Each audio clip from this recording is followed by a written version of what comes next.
ilfil nggak Allah? Besok datang lagi. Hal min dhi hajah, ada nggak hamba-hambaku yang butuh pertolongan? Masih tidur. Ilfil nggak, besok datang lagi. Dan itu berlaku dari sejak Allah menciptakan manusia sampai hari kiamat. Nggak pernah Allah ilfil sama kita. Inilah tempat curhat yang paling baik. Hanya ada dua, satu kepada Allah, kedua kepada pasangan. Kalau tidak ada pasangan, bolehlah sesekali kepada orang tua. Tapi kadang-kadang harus dibatasi juga. Karena ada hal-hal yang kalau kita sampaikan kepada orang tua, pasangan kita nggak ridho. Ketika kita ngomongin ke ibu kita, mungkin pasangan kita menjadi malu karenanya. Masalah nafkah mungkin. Kan itu harga diri suami banget ya. Kalau seorang istri kemudian curhat ke ibunya, ya AA ngasihnya kurang terus setiap bulan. Kan dia jadi malu nih. Ada hal-hal yang suaminya akan malu dan gak rela. Terus kepada siapa yang insya Allah suami kita gak malu? Kepada Allah. Ya Allah, suami saya ngasih nafkah kurang terus udah berapa bulan? Saya sih berharap gak usah banyak-banyak ya Allah, 30 juta aja sebulan. Ini masih kurang 29 juta, kurang sejuta curhat ya. Karena suami kita juga curhatnya ke Allah. Ya Allah, saya pengen nambahin nafkah buat istri saya. Ya Allah, ya Allah, ya Allah. Dua-duanya curhat nih. Kalau perlu curhatnya sambil pegangan tangan, kan seru tuh. Coba kalau masih sendiri, pegangan tangan siapa? Gini-gini. Mana ya tangan? Kalau sholat tahajud berdua sama sendiri. Kalau sendiri, yang banguninnya alarm. Nggak enak banget tuh. Ring, apa sih berisik? Tapi kalau udah berpasangan, yang banguninnya suara lembut. Kang, bangun. Akhirnya makin tidur. Ini tapi bukan fikih ya. Ini iseng-isengan saya doang nanya ke istri saya. Yang. Kalau kita sholat tuh boleh gak sih gandengan? Istri saya nanya, gandengan gimana? Jadi kita tengah malam tuh nanya-nanya kayak gituan. Gandengan gimana? Gini, jadi kita takbir terus. Boleh gak sih kayak gitu? Nanya ya. Tapi kalau deketan boleh kan? Boleh. Ya udah deketan lagi dong. Lagi Bisa gak ngomong kayak gitu ke teman kos-kosan? Deket lagi dong. Bahaya. Makanya teman-teman curhat sama Allah SWT. Analogi dan contoh kasusnya mungkin masalah cinta dengan pasangan ya. Tapi moral of the story-nya tuh bisa kita pakai dalam apa aja. Karena kita punya masalah bukan cuma dengan pasangan, bukan cuma dengan teman, tapi kita punya masalah dalam pekerjaan, dalam apa aja. Pokoknya mau curhat ke langit. Karena Allah selalu menunggu kita curhat. Yang di seluruh bumi juga makhluk-makhluk Allah selain jin dan manusia setiap hari berdoa kepada Allah. Masa kita nggak mau berdoa? Kulla yaumin huwa fi sya'n wa la ya'uduhu hifdzuhuma. Curhat sama Allah. Akhirnya Khawlah udah selesai datang ke Nabi. Kalau bahasa kita kayak ngejapri ke Nabi gitu. Nabi bilang, kamu sama suami kamu sudah haram selama-lamanya. Karena zihar itu adalah tradisi Arab jahiliyah. Kamu buat saya seperti ibu. Itu tradisi Arab jahiliyah yang gak baik banget. Sangat-sangat tidak adil kepada perempuan. Jadi ini salah satu ayat bukti bahwa Al-Quran itu benar-benar turun untuk mengangkat kehormatan perempuan. Karena tradisi Arab jahiliyah, kalau dia udah mulai bosan sama istrinya, langsung dia ceraikan seumur hidup.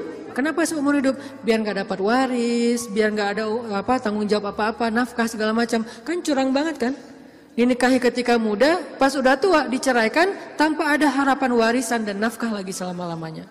Ternyata Khawlah gak berhenti dengan bertanya kepada Nabi doang. Dia minta kepada Allah.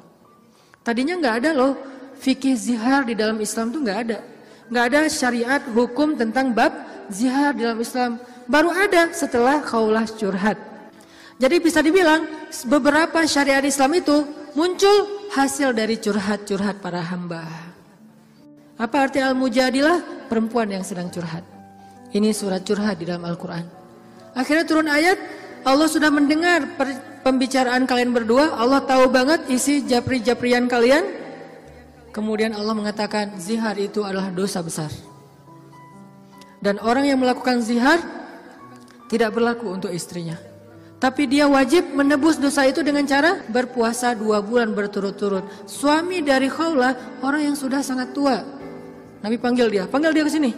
Akhirnya sahabat nyari-nyari dia, dipanggil ke rumah Nabi. Kemudian Nabi mengatakan, sudah turun ayat tentang masalah kamu dengan Khawlah. Allah nggak redho dengan apa yang kamu lakukan kepada Khawlah. Akhirnya dia dimarahin sama Nabi. Kemudian Nabi mengatakan, ya Rasulullah, saya sadar, saya insaf, saya taubat. Terus gimana menebusnya ya Rasul? Kata Nabi, berpuasalah 2 bulan berturut-turut. Dia bingung. Rasul, saya ini laki-laki yang sudah tua. Jangankan 2 bulan berturut-turut, sehari aja batal. Nggak boleh batal sehari aja, nggak boleh. Kalau batal sehari, nggak bisa besok dilanjutkan, nggak bisa. Langsung mulai dari nol. Ya Rasul, saya puasa sehari aja nggak kuat, gimana 2 bulan? Rasul mengelus dada kemudian mengatakan, ya udah kalau gitu beri makan 60 orang miskin. Ya Rasul, nggak ada orang yang lebih miskin di daerah sini daripada saya. Akhirnya Nabi ngambil beberapa karung korma, dikasih ke dia, ngasih makan ini untuk keluargamu.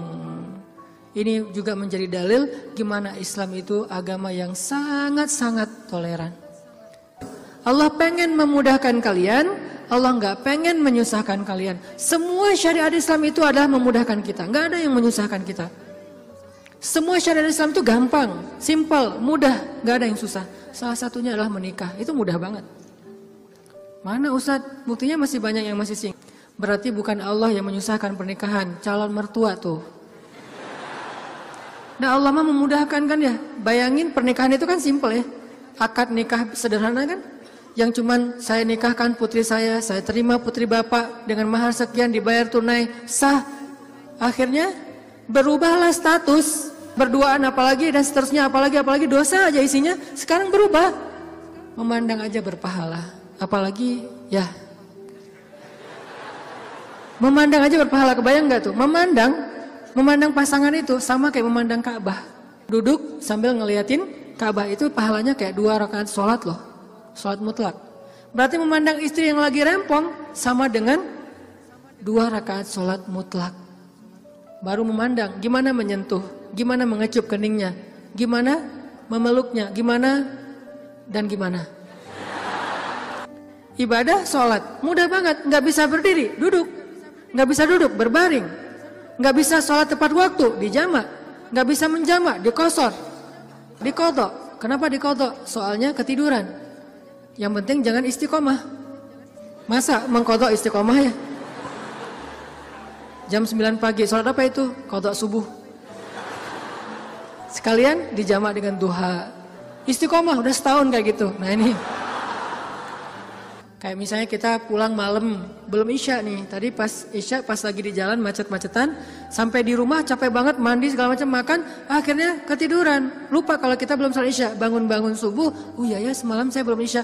Gak apa-apa, lakukan ketika kita ingat. Karena itu lupa atau gak sadar atau gak tahu ilmunya. Balik lagi, akhirnya Allah turunkan ayat untuk ngebela Khawlah bintu Sa'labah. Kenapa? Curhat kepada Allah. Jadi butuh cinta, butuh ditambahkan rasa cinta, butuh diharmoniskan perasaan cintanya, minta kepada Allah karena cinta itu dari Allah Subhanahu wa taala, bukan dari makhluk.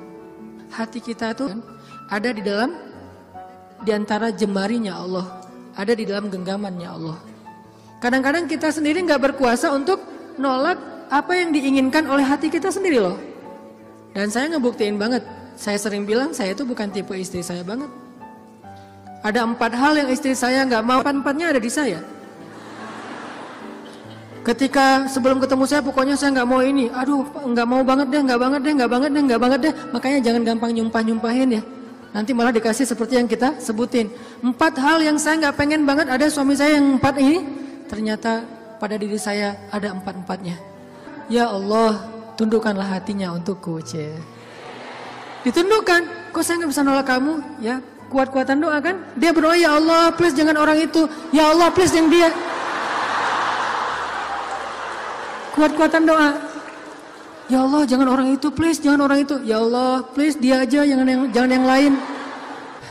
Ustadz dilawan ya. Doa. Jadi minta sama Allah itu gampang banget loh. Hidup kita tuh cuma masalahnya cuma gini doang.